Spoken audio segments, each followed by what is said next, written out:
잘 지내셨습니까? 예. 주중에 뵌 분들도 계시지만 또 뵙지 못해서 거의 두 주 만에 만나는 분들이 많으신데요. 여러분 반갑습니다. 옆에 계신 분들과 한번 인사 나눌까요? 당신과 동시대에 산다는 것이 영광입니다. 뭐 이런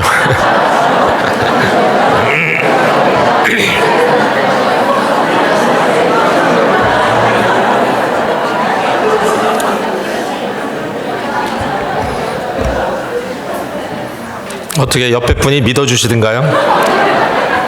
네. 오늘 찬양대 앞에서 찬양하는 모습을 보면서 정말 드림팀이 모였다 그런 생각이 들었어요. 찬양대원들 한 분 한 분들이 참 아주 실력파들만 딱 빼가지고 이렇게 지금 보니까 한 40여 명 이렇게 모여 있는데 이런 동시대에 같이 찬양대 하는 것도 큰 은혜라고 생각하시면 좋겠다라는 생각이 들었습니다. 그죠? 앞으로 20년 지나면 어떻게 될지 모르잖아요. 네, 여러분 오늘은 누가복음 9장을 우리가 함께 보게 되는데요. 누가복음 전체에 담겨져 있는 굉장히 중요한 주제가 제자도라고 하는 주제입니다. 제자도. 그래서 오늘의 키워드는 이제 제자도가 되겠는데, 이 제자도라는 말의 의미는 다른 게 아니라 이 제자 자체는 어떠한 분을 스승으로 모시고 따라가는 학생이라는 뜻이니까요. 제자도가 있기 위해서는 마스터가 계십니다. 스승님, 그리고 그 스승을 따라가는 학생이 있는데 결국은 스승을 따라가는 길이란 뜻이겠죠. The way of following. 제자도라는 것은 그렇게 복잡한 건 아닙니다만은 그러나 가끔 우리가 좀 오해하는 부분들이 있기 때문에 계속해서 수정을 받아야 되는데, 특별히 누가복음 중에도 누가복음 9장은 제자도에 대한 이야기를 굉장히 중요한 주제로 다루고 있습니다. 이 제자도라고 하는 것을 우리가 생각해 보면 일반적으로 제자도는 사람들을 좀 이렇게 무리에서부터 떨구어내고 추려내는 과정으로 봅니다. 그래서 제자 그러면 일단은 소수다, 소수 정예. 그래서 교회에서도 우리가 제자 훈련을 한다 그러면 전체 교회를 얘기하는 것이 아니라 이 중에 특별히 헌신된 몇몇 사람. 그래서 마치 오늘 말씀 속에도 우리가 보면 굉장히 비장한 이야기들이 나오는데, 이제 이런 이야기들이 결국은 교회에 특별히 엑스트라로 헌신된 사람, 선교지에 나가는 사람, 목회자로 헌신하는 사람, 적어도 교회에 임직하는 직분자들에게 좀 하는 말이 아닌가, 이런 식의 생각을 많이 하죠. 근데 우리가 굉장히 중요한 사실을 오늘 이 누가복음 9장을 중심으로 봐야 될 것 같아요. 그게 무슨 얘기인가 하면은, 이 누가복음 9장을 살펴보면 제자에 대해서 이야기를 하시면서 예수님께서 계속해서 12제자에게 말씀하시다가 무리에게 말씀하시고, 무리에게 말씀하시다가 제자들에게 말씀하시고, 제자들에게 말씀하시다가 무리에게 말씀하시고. 그러니까 이 제자에게만 말씀하시는 것이 아니라 제자와 함께 무리들에게도 말씀하시는데, 특별히 9장이 마무리되는 그런 부분에서는 특정한 인물이 아닌, 그러니까 누구라고 이야기할 수 없는, 그러니까 12제자 중에 한 사람이 아니라 그냥 길 갈 때 어떤 사람들이, 그러니까 무리 중에 어떤 사람들이 제자도에 대해서 나는 이렇게 생각합니다, 나는 이렇게 생각합니다, 이렇게 예수님께서 일일이 그 사람들을 일깨워주는 그런 장면들이 등장을 합니다. 그래서 누가복음 9장에는 이 제자와 무리가 계속 번갈아 가면서 등장을 하게 되고요.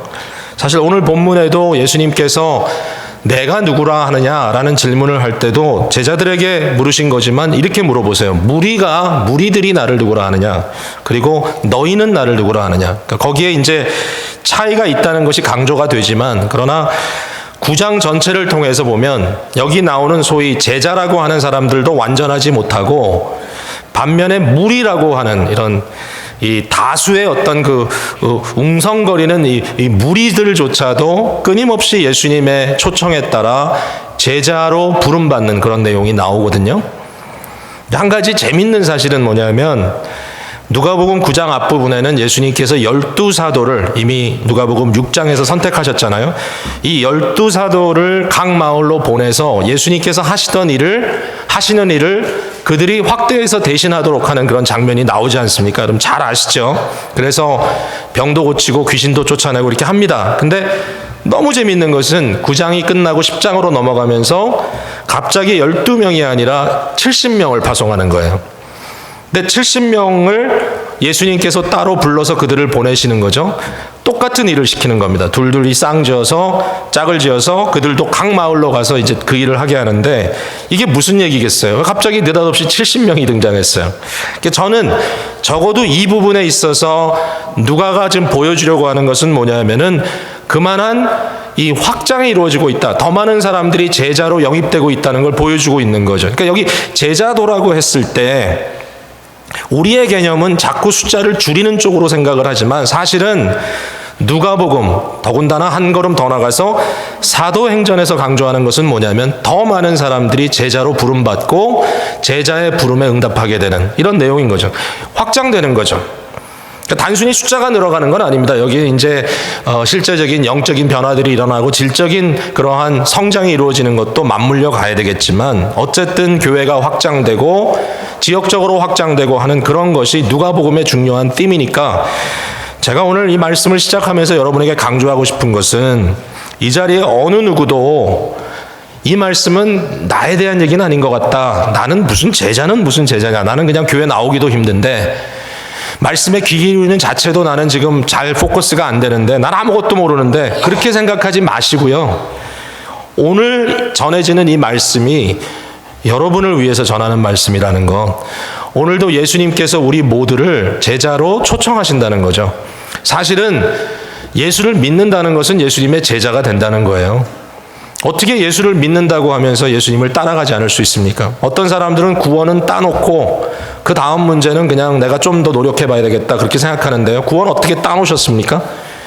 예수님이 날 위해 돌아가셨습니다. 아멘. 그렇게 해서 따놓으셨습니까? 여러분 구원이 뭡니까? 구원이라는 것은 예수 그리스도와 함께 교통하는 것입니다. 하나님이 한 분이라는 걸 믿죠? 우리가 이미 얘기한 대로 마귀도 믿어요. 하나님은 유일하다. 유일한 하나님. 그분이 창조주다. 마귀도 알아요. 하나님이 예수를 이 땅에 그리스도로 보냈다. 마귀도 알아요. 그러나 그것을 알면서 그들이 떨면서조차 뭘 못하죠? 하나님께 돌아서질 못해요. 하나님과 교통하지 못해요. 제가 이미 말씀드린 대로 마귀는 하나님에 대한 fear, 두려움은 있지만 fellowship이 없어요. 교제가. 그러니까 우리가 구원받았다라고 하는 의미를 자꾸 축소시켜가지고 그것은 이제 나중 문제니까 지금은 이 세상에 바쁜 거 내가 다 하고 당장이라도 무슨 일 생길지 모르니까 구원은 받아놓고 이런 식의 생각이 얼마나 왜곡된 생각인가. 그게 성경적인 기독교는 아닌 것 같다는 거, 아무리 생각해도. 오늘 이 시대에 좀 사람들의 편의를 위해서 모든 걸 심플리파이한 전도제일주의 그래가지고 어떻게 해서든지 복음을 단순화시켜서 무조건 더 많은 사람들이 예수 믿습니다 고백만 하면 된다. 저는 그 부분에 대해서 지금 고민을 하거든요. 아닌 것 같다. 아무래도 예수를 믿는다는 것은 예수님의 제자가 되는 것이다. 제자가 된다는 건 extraordinary한 것이 아니라 아주 일상적인 것이어야만 된다. 그리스도인들에게. 여러분 예수님을 따르는 제자가 되려면 어떻게 해야 될까요? 예수님을 알아야 되겠죠. 우리의 믿음의 대상자이신 예수님이 누군가를 알아야 되기 때문에 예수님께서 오늘 본문 우리가 읽은 본문 앞부분에 물어보시는 거예요. 제자들에게 무리들이 나를 누구라 하느냐? 무리들이 누구라 하는 것은 사실은 중요치 않아요. 소문이에요, 소문. 죽었던 자가 돌아왔습니다. 와, 예수 보러 가자. 병든 자들을 고칩니다. 그 앞부분에 보면은 예수님이 축사하니까 보리떡 5개 갖고 우리가 다 배불리 먹었다. 5,000명이. 엄청난 일이죠. 이런 센세이션이 일어나잖아요. 웅성웅성거리면서 모여드는 무리잖아요, 무리. 근데 예수님은 거기에 머물러선 안 되는 거죠. 제자들에게 물어봅니다. 너희는 나를 누구라 하느냐. 그러니까 분명히 이 무리에서부터 예수를 믿어 제자가 되는 과정이 있는 거죠. 제자들이 얘기합니다. 베드로가 답했죠. 하나님의 그리스도시니이다. 여러분, 이건 좀 축소된 답이고 주는 그리스도시요 살아계신 하나님의 아들이십니다. 라고 하는 답을 하게 되잖아요. 맞아요. 예수 그리스도가 누구신지를 알아야 제자가 되는 거니까 이제 그게 굉장히 중요한 거예요. 오늘 본문의 말씀이 너무 타당합니다. 그 예수님께서 그러나 제자들에게 이렇게 도전합니다. 너희가 머리로만 알아서는 안 된다. 내가 이제 어떤 일을 할 것인지. 예수님은 마음을 정하시고 이제 예루살렘으로 가시거든요. 예루살렘에 가시면 배척당하시고 그가 결국은 죽임당하실 거예요. 그 얘기를 하시잖아요. 9장 한 장 속에 예수님이 이 얘기를 적어도 2번 정도 예고를 하십니다. 제자들에게. 제자들에게 너희 귀에 담아두라 그럽니다. 44절에 보니까 이 말을 너희 귀에 담아두라. 인자가 장차 사람들의 손에 넘겨지리라. 알아야 된다는 거죠. 내가 어떻게 될 것인지, 왜 내가 죽을 것인지, 그러나 거기서 멈추지 않고 내가 왜 부활하게 될 것인지 이것을 알아야 된다. 너희가 알아라. 여러분, 우리가 예수 그리스도를 안다는 것은 예수 그리스도의 영광과 예수 그리스도의 고난에 동참한다는 뜻입니다. 우리 계속 초대하는 거예요, 예수님께서. 네? 초대하는 거예요. 자, 이 내용은 또 우리가 너무나 또 잘 아는 내용이기 때문에 제가 오늘 포커스에서 여러분과 나누고 싶은 구절은 사실은 23절이에요, 23절. 또 우리에게 이르시되 아무든지 나를 따라오려거든 자기를 부인하고 날마다 제 십자가를 지고 나를 따를 것이니라. 굉장히 비장한 말씀이잖아요. 오늘은 제가 자기를 부인한다는 것이 무슨 말인가, 예수님의 제자가 된다는 게 무슨 말인가, 요거를 갖고 집중해서 얘기하려고 하는데 제가 지난주에 말씀을 준비하면서 깜짝 놀란 것이 하나 있어요. 요 얘기가 마태복음에도 등장하고 마가복음에도 등장하고 누가복음에도 등장하기 때문에 그냥 통틀어서 이것은 예수님께서 제자들에게 지금 본인이 십자가에 달려 돌아가실 것과 부활할 것을 예고하면서 나를 따라오려면 너희가 십자가 질 준비해야 돼, 이렇게 비장하게 말씀하신 거였겠구나, 이렇게 생각을 했는데 좀 포커스가 달라요. 누가복음에 오니까 제가 지금 앞부분에서 얘기한 내용하고 딱 맞물려 들어가요. 여러분 보세요. 23절 제일 앞에 뭐라고 써 있어요?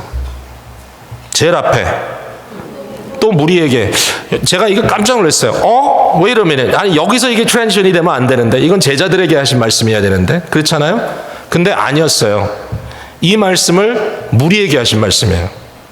이게 무슨 얘기입니까? 우리 생각에는 예수님을 따라가야 되겠는데, 예수님을 따라가려면 자기를 부인하고 자기 십자가를 지고 날마다 십자가를 지고 주를 따라야 된다. 그러면서 누구든지 제 목숨을 구원하고자 하면 잃을 것이요 누구든지 나를 위하여 제 목숨을 잃으면 구원하리라. 이런 말씀들이 마치 이것은 굉장히 고차원적인 것, 일반 크리스찬들에 대한 얘기가 아니라 정말 순교를 각오하고 순교지로 떠나는 사람들, 사역지로 떠나는 사람들에게만 적용되는 말인 줄 알았는데 아니었던 거예요. 제가 자기를 부인한다는 말 갖고 굉장히 고민을 많이 했거든요. 많이 하는 얘기지만, 많이 듣는 얘기지만 이게 도대체 정확하게 나한테 어떤 의미로 다가와야 되는지 고민했거든요. 그런데 이 말씀이 고차원적이고 굉장히 고민해야 될 그런 말씀이기 이전에 이 말씀이 제자도에 있어서는 기초라는 거예요. 기초. 여러분 그렇잖아요. 초등학교에 배울 것도 있고 대학교, 대학원 가서 배울 것도 있잖아요. 우리가 생각할 때 이런 비장한 말씀은 예수 믿는 사람에게도 대학원 과정 정도에서 배우는 거라고 생각할 수 있어요. 그런데 아니었다는 거죠. 무리에게 하신 말씀이야, 이거는. 예수를 믿는다는 그 첫 번째 작업 자체를 예수님께서 말씀하시면서 자기를 부인하고 날마다 자기 십자가를 져야 된다고 예수님께서 말씀하시는 거예요. 그러니까 오늘 우리가 이 말씀을 어떤 마음으로 받아야 되는지 어느 누구도 여기서 예외될 수 없는 거예요. 이건 남의 얘기 아니에요. 내 얘기예요. 다 들어야 돼요. 자, 그러면 이제 몇 가지로 제자도의 기본기가 뭔가라는 걸 한번 같이 고민해 볼게요. 저도 고민스러운 말씀이니까. 자, 첫 번째로 제자도의 기본기는 자기를 부인하고 예수님을 따르는 것이다 그랬어요. 자기를 부인하고 예수님을 따르는 것이다. 자, 여기에 자기를 부인한다는 이 말이 무슨 말일까? self-denying. 그러니까 자기의 어떤 생각을 내려놔야 된다. 뭐 이런 고민들을 하잖아요. 자기 부인. 근데 여기에 대해서 가장 중요한 그 이해 방법은 이건 것 같아요. 죄가 뭔가라는 질문으로 들어가야 될 것 같아요. 아주 기본기니까. 죄가 뭔가라고 했을 때 많은 학자들이, 많은 신학을 그러니까 성경을 연구하는 사람들이 동의하는 게 뭐냐면은 죄의 가장 핵심적인 죄가 자기 사랑이라고 얘기합니다. 자기 사랑. 그러니까 self deny의 반대죠. self love죠. 자기 도취, 자기 사랑, 자기 중심. 그러니까 여기서 예수님께서 하시는 말씀은 굉장히 아주 대단한 말씀을 하시는 것이 아니라 너희 죄를 내려놔야 된다는 말씀을 하시는 거예요. 자기를 사랑하는 마음을 내려놓지 않으면, 그러니까 self-love, 자기에게 도취돼서 이런 아주 나르시시즘에 빠져있는 우리의 죄악된 모습을 내려놓지 않고서는 나를 따라올 수가 없다. 나를 따라올 수가 없다. 이것이 가장 기본적인 표현이 아닐까 여기에. 그 생각을 이제 하게 된 거죠. 저와 여러분이 우리 자신을 사랑합니까? 아마 막연하게 말씀을 들을 때는 이 시간에 우리 모두 다 그렇습니다라고 고백할 겁니다. 적어도 그 정도 센스는 있거든요. 근데 제가 칼빈 선생님의 글을 읽으면서 우리에겐 굉장히 중요한 역사적인 선생님이잖아요. 칼빈 선생님의 글을 읽으면서 굉장히 마음에 충격받은 얘기가 뭐냐면 우리는 자기 사랑이라고 하는 그러한 죄를 갖고 있는데 모든 인간이 더 심각한 문제는 뭐냐면은 이 자기 사랑은 자기에게 있어서는 우리가 눈이 멀어 있다라는 얘기입니다. Blind self-love라는 거예요. 무슨 얘기예요? 남이 자기를 사랑하는 거에 대해서는 우리가 너무 잘 알아요. 왜 저 사람은 이렇게 자기 주제를 파악 못하고 맨날 떠벌리고 다닐까? 저 사람은 왜 이 상황에서 저런 쓸데없는 얘기를 해서 다른 사람 마음 상처를 줄까? 저 사람은 왜 항상 이렇게 이기적일까? 저에 대해서도 꼭 그런 얘기를 하는 인간이 있거든요, 제 주위에. 특정한 한 여성이 있거든요. 근데 왜 그런 얘기를 하냐는 거죠. 보이니까, 자기 눈에. 보이는 거예요. 저 생각에는 그 정도는 아닌 것 같은데.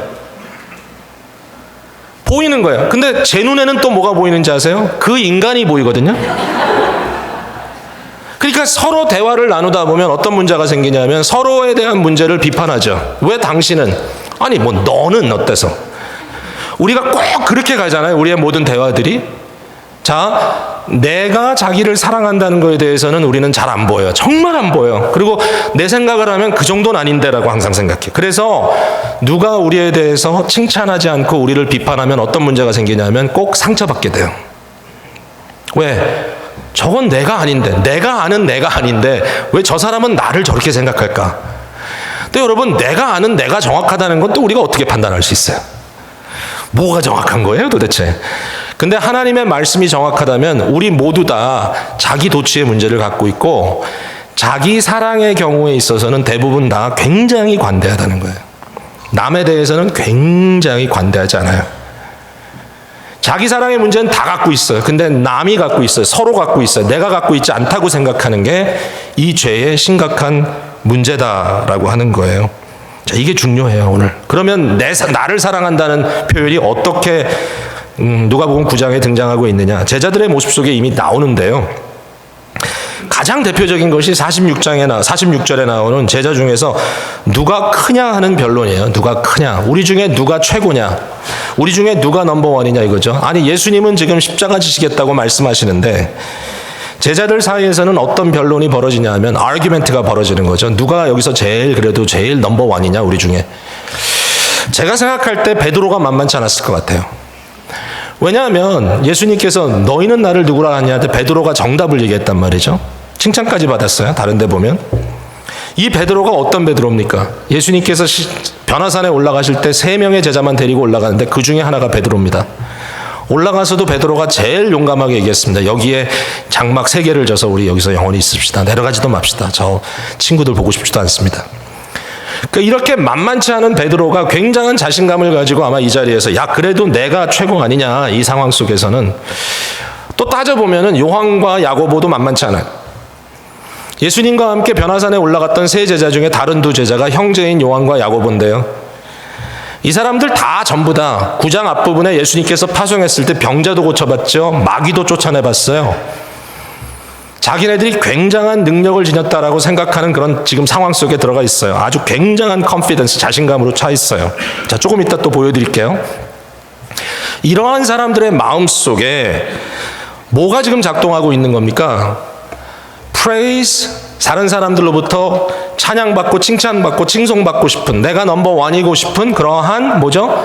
아주 목마름이 있는 거예요. 우리 속에. 왜냐하면 우리는 자기 사랑하기 때문에. 자, 그러면 이 자리에 있는 대부분 사람들은 나는 아닌데 그럴 거예요. 저도요, 뭐 넘버 1 아니면 넘버 2 하면 되지 뭐. 근데 여러분, 넘버 2건 넘버 3건 우리가 다 하는 게 있습니다. 뭐냐면 우리 나름대로 계급을 다 정해놨어요. 각자 머릿속에. 내가 저 사람 정도는 안 돼도 저 사람보단 낫다라는 거예요. 전부 다. 어느 정도 다 여러분 계급이 있어요. 그래가지고 뭐가 제일 마음 아프냐 하면은 나는 요 정도 생각했는데 사람들이 요만큼 생각하면 진짜 기분 나빠요. 그거는 이거 아니죠. 아니, 난 누가 앞서냐 뒤서냐 그거 얘기하는 거 아닌데. 아닙니다. 똑같은 얘기입니다. 사실은. 우리 자녀들도요, 1등, 2등, 3등 매겨가지고요, 다들 자기 나름대로 고민들을 갖고 있습니다. 예. 이 사회 속에서, 이 교회라고 하는 공동체 안에서도 결국은 이것 때문에 서로 상처받고 상처 주고 하는 거죠. 나는 저 정도는 아닌데, 저 정도 대접도 못 받네. 이런 고민 속에 끊임없이 이런 문제를 우리가 안고 있다라는 거예요. 또 어떤 문제가 있냐면 사람들 편을 가르려고 하는 문제가 있어요. 사람들을 내 편으로 만드는 거 굉장히 좋아합니다. 49절에 보니까 요한이 여짜오되 주여 어떤 사람이 주의 이름으로 귀신을 내쫓는 것을 우리가 보고 우리와 함께 따르지 아니하므로 금하였나이다 그랬어요. 그게 무슨 얘기예요? 지금 이 요한과 야고보 또는 베드로가 아닌 거예요. 자, 도대체 이 사람들이 누구였을까? 12명 중에 한 명은 아니었던 것 같은데 그러면 누굴까? 아마도 10장에 나오는 70명 중에 하나는 아니었을까? 적어도. 그러니까 예수님의 이름으로 지금 똑같이 귀신을 쫓고 있는데 요한의 마음속에 어떤 마음이 드냐면은 그 사람들을 인정하고 싶지 않은 거예요. 그들은 내 편이 아니야. 내게 속하지 않았어. 나를 인정하지 않아. 내 이름을 존중치 않기 때문에 그 사람들이 하는 일을 막아야 되겠다라고 생각하는 거예요. 저 사람들이 어떻게 내 예수님, 내 주님을 지금 언급하면서 귀신을 쫓아내고 있는가. 하지 말아라. 예수님께서 말씀하셨죠. 금하지 말라. 너희를 반대하지 않는 자는 너희를 위하는 자니라. 여러분, 우리가 종종 그런 문제에 봉착하죠. 예. 항상 저 사람이 내 편인가 내 편이 아닌가를 눈여겨보죠. 저 사람이 나를 저 사람보다 얼마나 더 좋아하는가.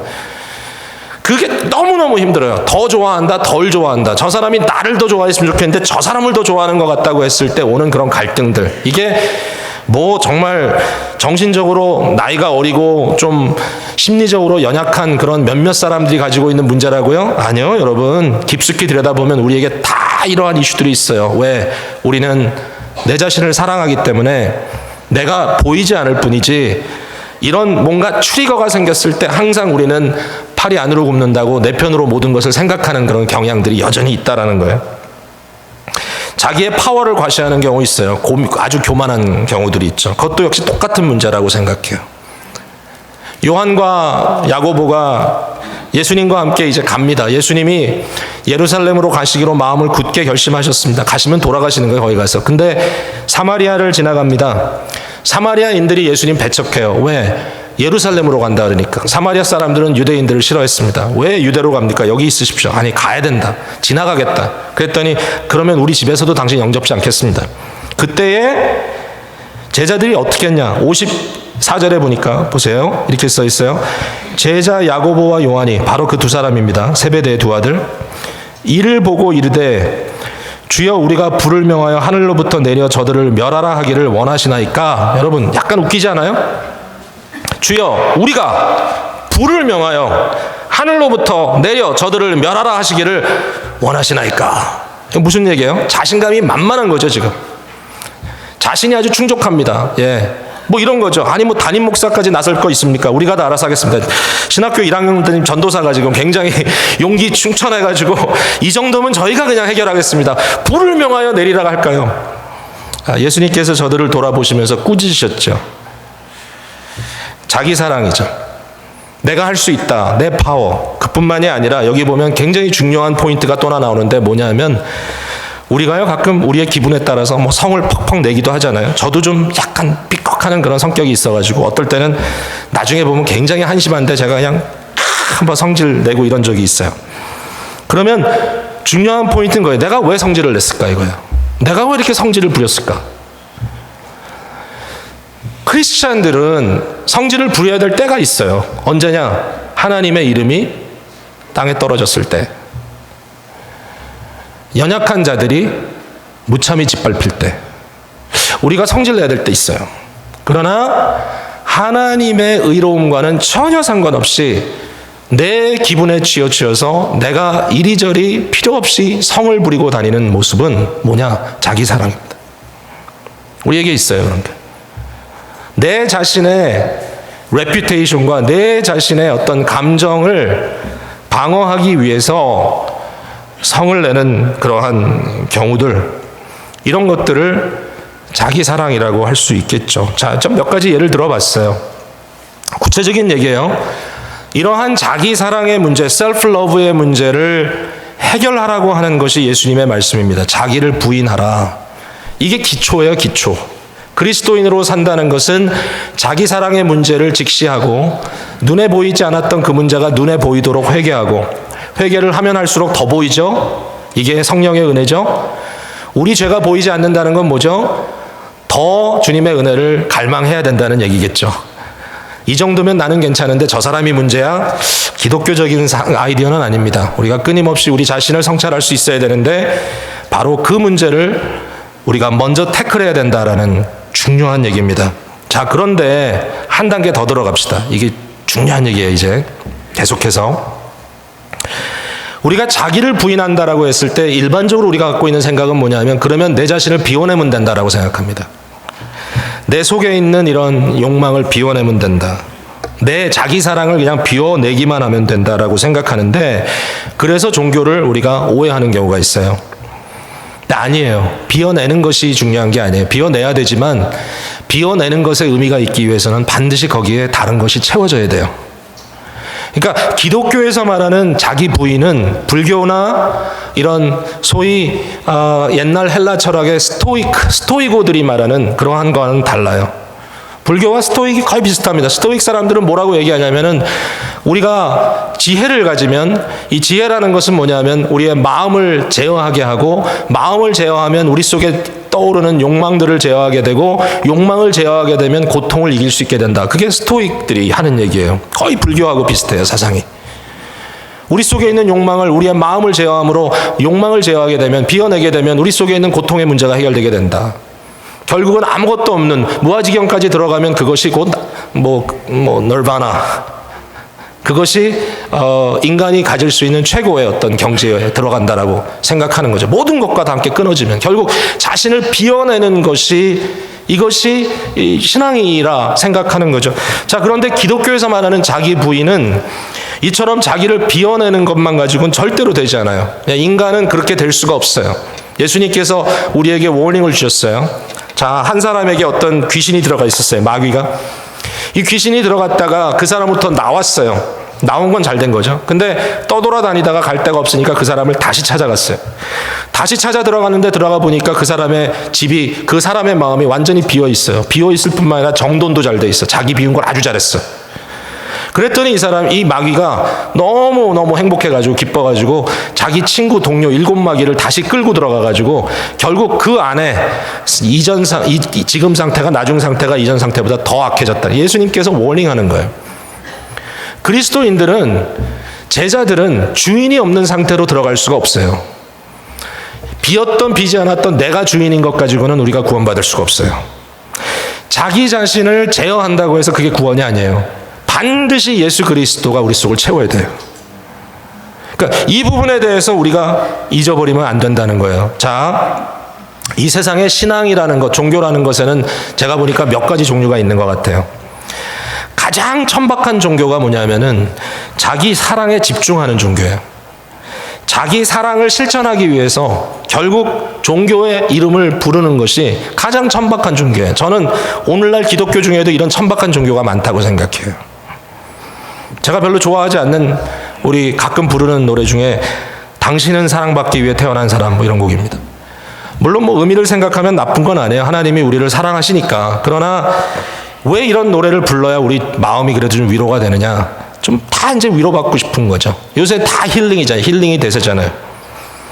사람들이 어떤 곳에 몰려가서 그 설교에 경청을 한다 그러면 이제 많은 경우에 지금 많은 사람들이 얘기하는 게 뭐냐면 힐링 설교가 필요하다. 치유, 치유는 뭐죠? 북돋아 주는 것이고, 오늘날 너무 유행인 self-help, 자기를 스스로 돕는 그런 심리학적인 그런 요소들을 가지고 계속 쓰다듬어 주는 겁니다. 상처를 핥아주고 아픈 것을 이렇게 치유해 주고, 그러면서 계속해서 당신은 괜찮아요. You're okay. 당신은 괜찮아요. 어떤 얘기까지 제가 들었냐면요. 자, 성경이 뭐라고 가르치나 봐라. 우리가 이웃을 사랑하기 위해서는 내가 먼저 내 자신을 사랑해야 된다. 내 이웃을 내 몸과 같이 사랑하라 그러지 않았냐. 내 몸을 먼저 사랑하지 않으면 어떻게 내 이웃을 사랑하느냐. 아주 기가 막힌 해석인데 암만 생각해도 포인트가 그게 아닌 것 같거든요.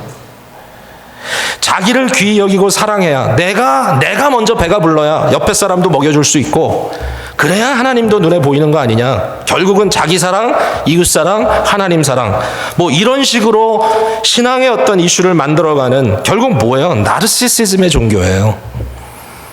근데 우리가 이런 정도의 생각을 가지고 내게 편안한 것을 찾기 위해서 어떤 위로와 내 마음속에 좀 허기진 것을 메꾸기 위해서 거기에서 중단하는 그러한 종교적 퀘스트를 할 때가 있다라는 거예요.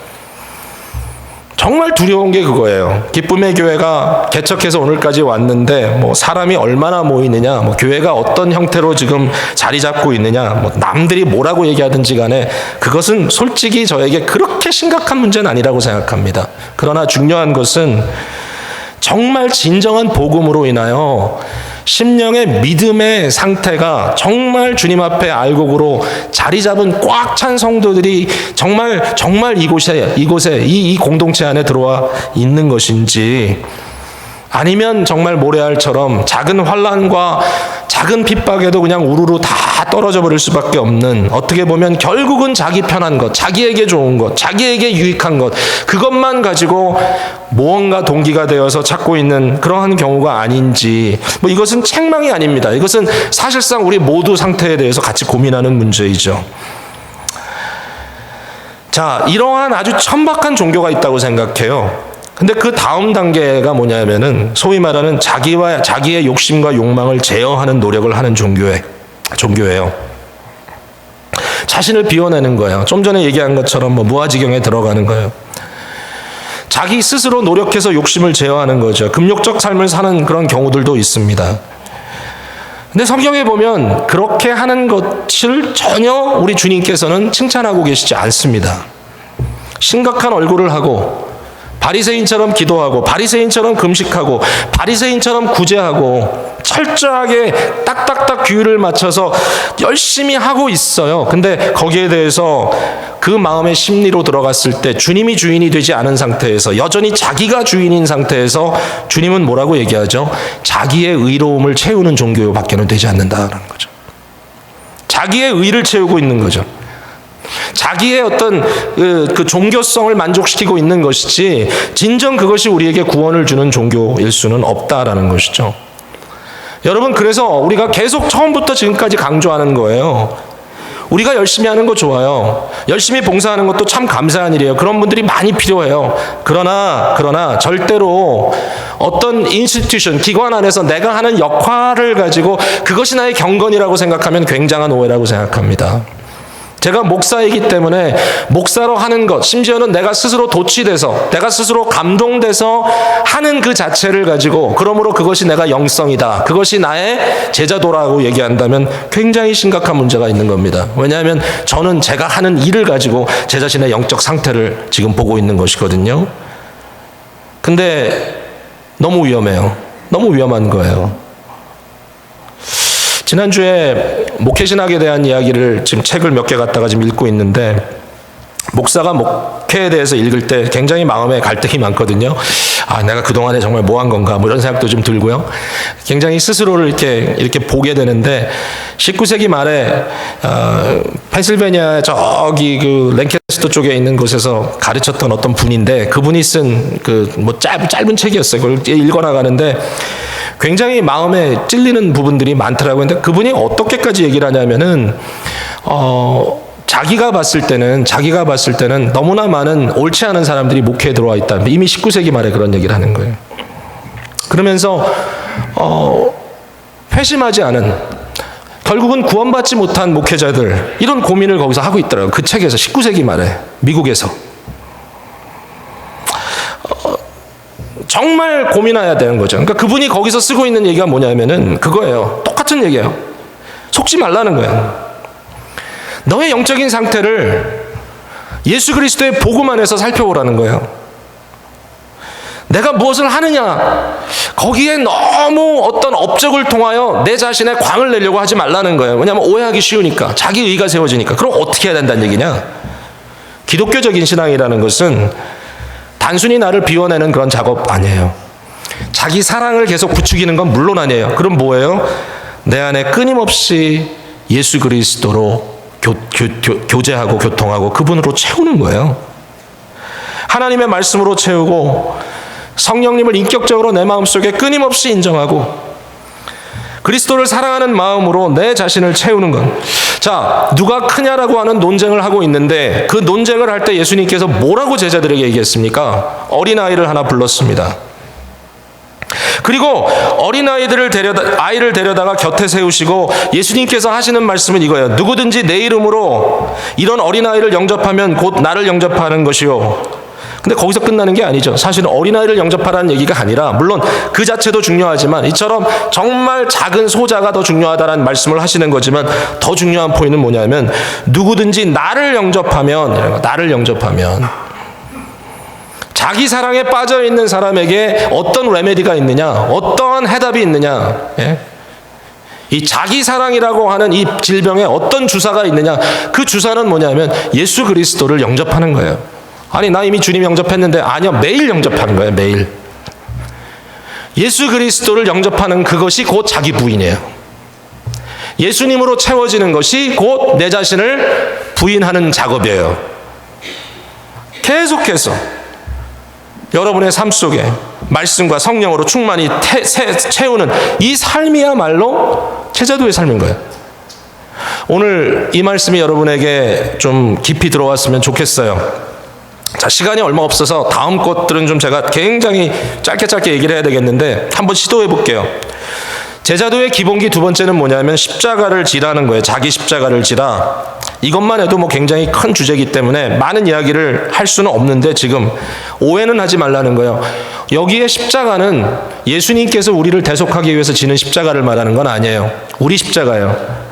이것은 우리 죄를 사하는 십자가 아니에요. 우리가 어떻게 우리 죄를 사요? 안 돼요. 여기서 말하는 십자가는 사명의 십자가입니다. 예수님께서 우리를 구원하시기 위하여 자기 십자가를 지시는 것처럼 우리도 우리 자신에게 주신 섭리 안에 우리에게 와 있는 십자가를 우리가 지는 거예요. 그 십자가가 뭔가 대단한 건가? 아니에요. 사실은 우리가 항상 겪고 있는 문제들이에요.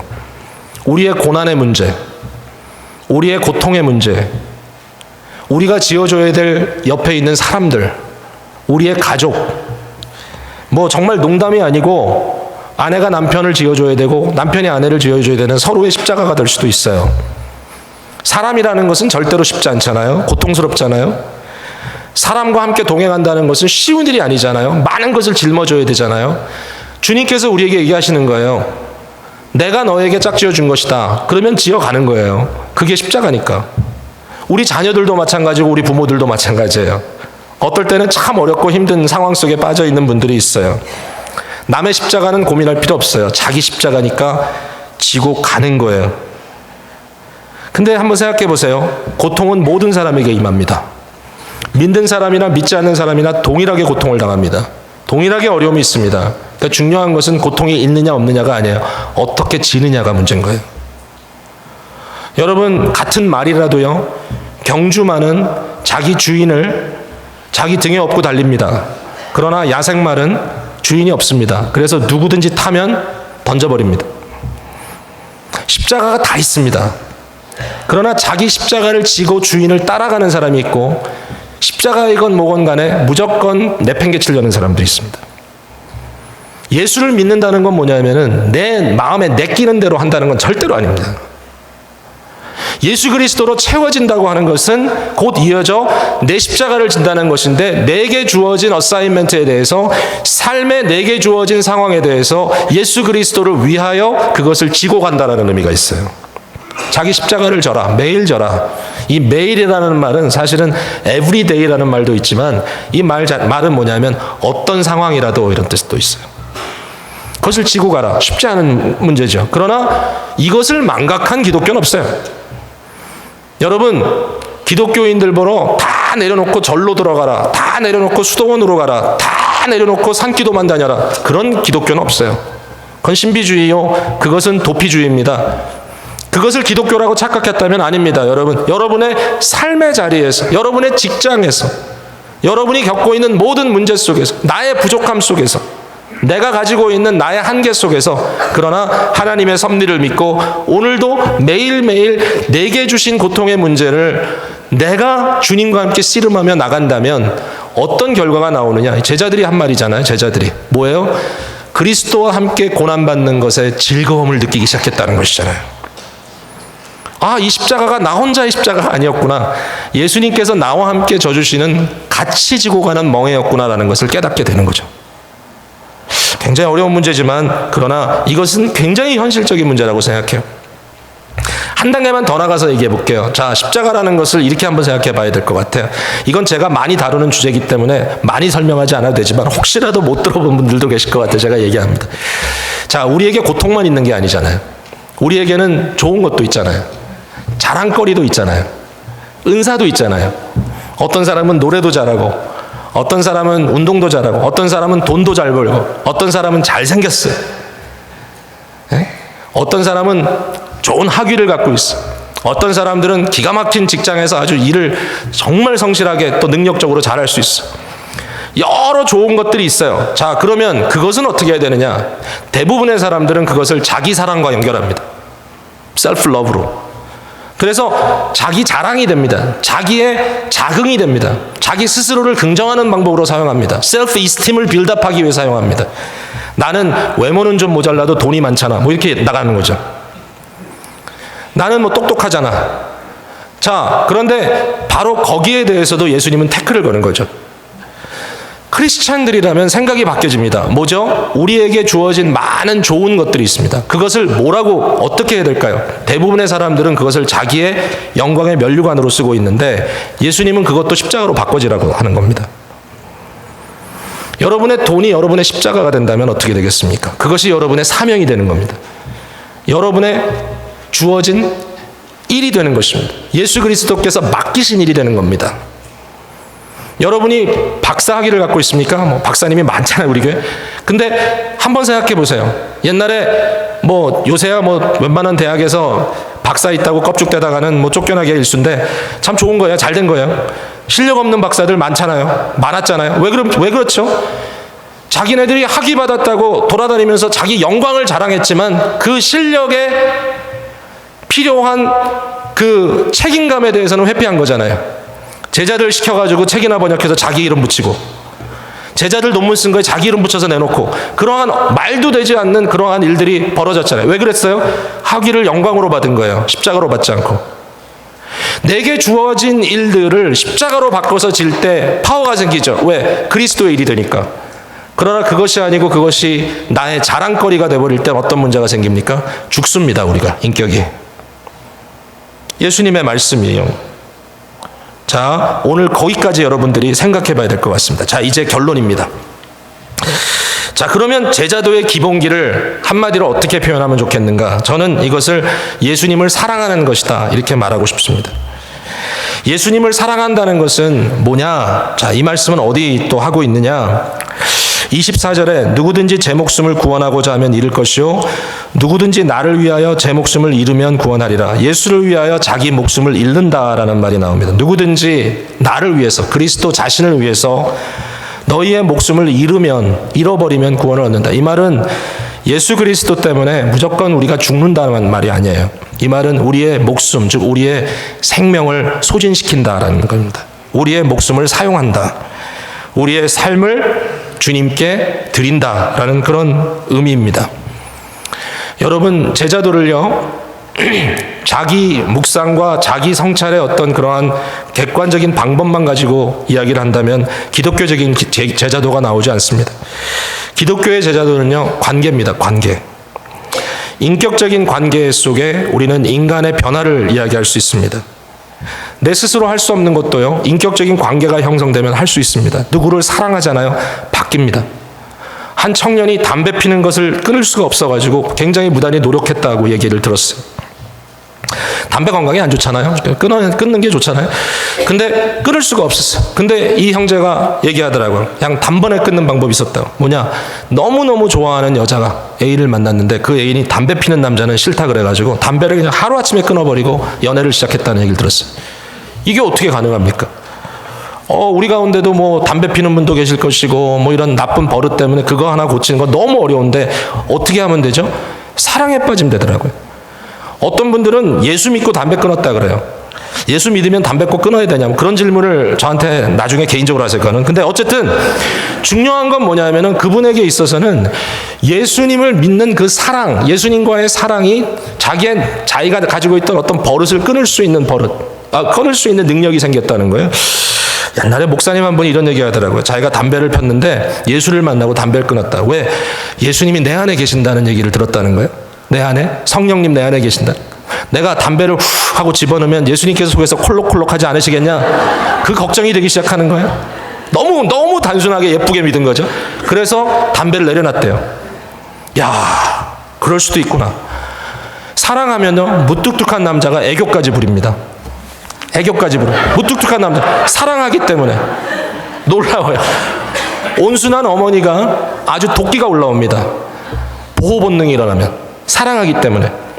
저도 좀 뒤돌아가서 생각해 봤어요. 제 삶에 가장 열정적으로 살았던 순간이 언제냐? 사랑하는 것을 지키기 위해서. 생각해 보면 그냥 속에서부터 막 힘이 쫙 올라와요. 고민하지 않아도 돼. 눈길도 달려가요. 왜? 살려야 되니까. 내 아이를, 내 아내를, 우리 교회를 마음속에 막 그게 올라올 때 우리는 굉장한 일들을 할 수 있게 됩니다. 요새 한국에서는 아동 학대 문제가 지금 굉장히 심각하게 대두가 되는데 참 어이없는 일들이 있었죠. 아들이 말을 안 듣는다고 뭐 말을 안 들었는지 모르죠. 하여튼 아들을 때려가지고 1학년 아들을 죽였어요. 부모가, 아버지가. 그 죽은 아들을 시신을 아주 훼손시켜가지고 뭐 일부는 화장실에 버리고 일부는 쓰레기통에 버리고 나머지는 냉장고에 얼려놓고 그래서 수년을 있다가 지금 발견이 돼가지고 뭐 난리도 아닌데 너무너무 참 황당한 건 뭐냐면은 이 사람의 성격 장애를 조사를 했더니 아주 정상으로 나왔다는 거예요. 그래서 이게 소시오패스가 아니다. 사회 장애, 사회인으로서 활동하는 장애가 있는 사람, 아주 정상적인 사람이다. 그게 무슨 정상입니까? 그 자체가 정상이 아닌 거죠. 시험이 잘못된 것 같은데 어쨌든 그런 이야기를 듣는 걸 보고 우리가 놀래잖아요. 말도 안 되잖아요. 근데 여러분 생각해 보세요. 이게 사실 오늘 말씀을 잘 증명해 주는 것 같아요. 저희 부모가 너무 철이 없는 부모예요. 30대, 그 당시 30대, 20대 후반이었을까? 30대 초반인데 얼마나 애가 말을 안 들었는지 글쎄 모르겠어요. 어쨌든 아이를 때렸는데 아이가 뇌출혈이 돼서 죽은 거예요. 죽을 것 같아. 쓰러졌어. 의식이 없어. 일반적인 부모는 어떡합니까? 난리 나죠. 앰뷸런스 부르고 빨리 병원 데리고 가고 하는데 이 부모는 딱 그때 무슨 생각이 들죠? 정말 황당무계로 자기밖에 모르고 아마도 그 가정에 벌써 이런 지가 오래됐으니까 유일한 아이로 자랐는지도 모를 이 정말 정신적으로 연령이 전혀 성장하지 않은 부모 입장에서 자기가 일을 저지르고 나서 첫 번째 생각이 뭐죠? 어떻게 하면 내가 이것을 덮을까? 이거 참 대단한 일이에요. 자기가 살기 위해서 부부가 그것도 한마음이 됐어. 이상하다고 생각을 해. 근데 끌려가. 왜? 이렇게 안 하면 우리가 죽을 것 같아. 여러분, 예수님께서 말씀하셨죠. 누구든지 제 목숨을 구원하고자 하면 잃을 것이다. 정확하게 적용이 됩니다.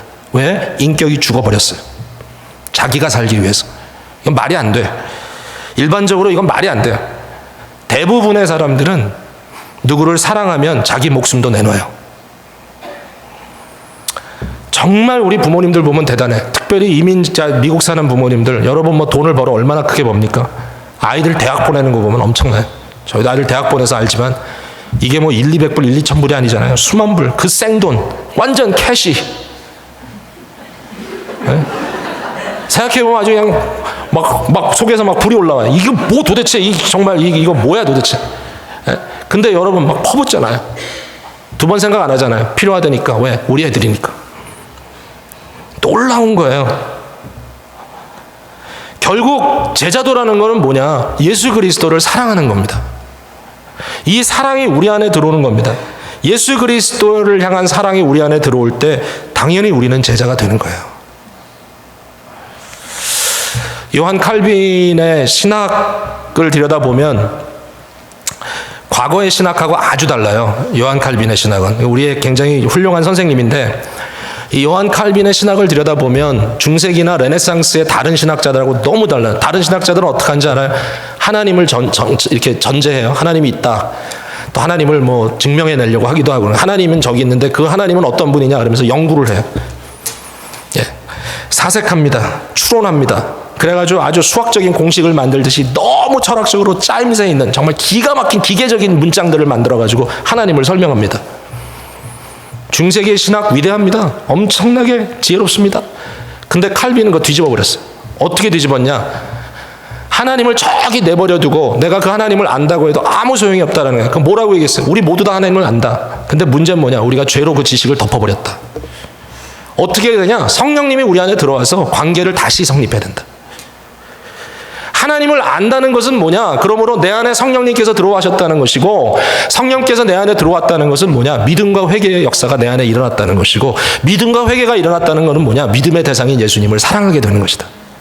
그러니까 칼빈이 말하는 건 그거야. To know God, 하나님을 안다는 것은 뭐냐? To love Him and to trust Him. 하나님을 안다는 자체가 하나님을 사랑하고 하나님을 의지하는 것이 곧 하나님을 아는 것이다. 절대로 다른 어떤 객관적인 그런 지혜는 없다. 하나님을 안다는 것은 하나님을 사랑하는 것이고, 하나님을 사랑하는 것이 곧 제자도고. 제가 라틴어를 잘 모르지만 존 칼빈이 썼던 모토를 이렇게 얘기해요. Cor meum.